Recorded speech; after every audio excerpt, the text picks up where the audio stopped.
tidak perlu bantuan kepada apapun dan siapapun. Dan jika Allah menciptakan makhluk-makhluknya yang secara zahir terlihat itu membantu Allah, hakikatnya bukan seperti itu. Maka itu Allah, karena Allah ingin menunjukkan bahwasanya Allah Maha Kuasa untuk menciptakan itu semuanya.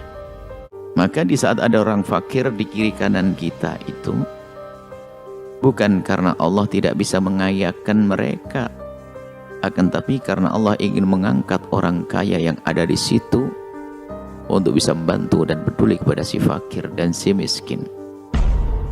Adanya kebatilan, kejahatan yang ada di kiri kanan kita bukan karena Allah tidak bisa mematikannya, akan tapi karena Allah ingin mengangkat hamba yang lainnya yang menegakkan kebenaran di tempat tersebut.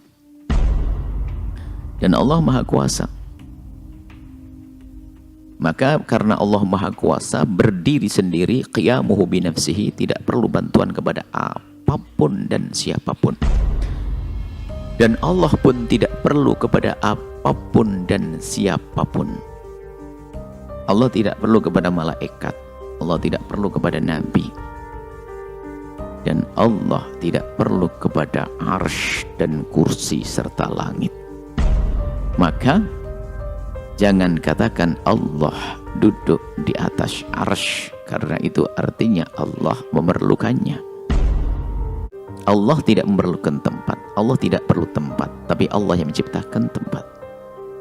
Sebab yang perlu kepada tempat, dia punya hajat kepada tempat. Dan hakikatnya itu sudah menyerupakan Tuhan dengan makhluknya.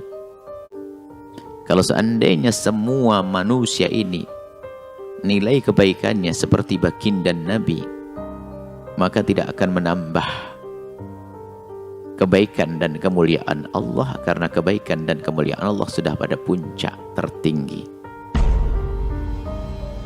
Dan jika seandainya manusia itu semuanya kok kayak Abu Jahal, pun tidak akan mengurangi kebesaran dan keagungan Allah. Allah tidak perlu dengan kebaikan kita dan ibadah kita. Ketika Allah mensyariatkan sholat, puasa, zakat, haji, sedekah, dan lain sebagainya, semua itu bukan karena Allah memerlukannya atau membutuhkannya, akan tetapi karena di dalamnya ada manfaat besar yang akan dirasakan oleh hamba-hamba yang melaksanakan.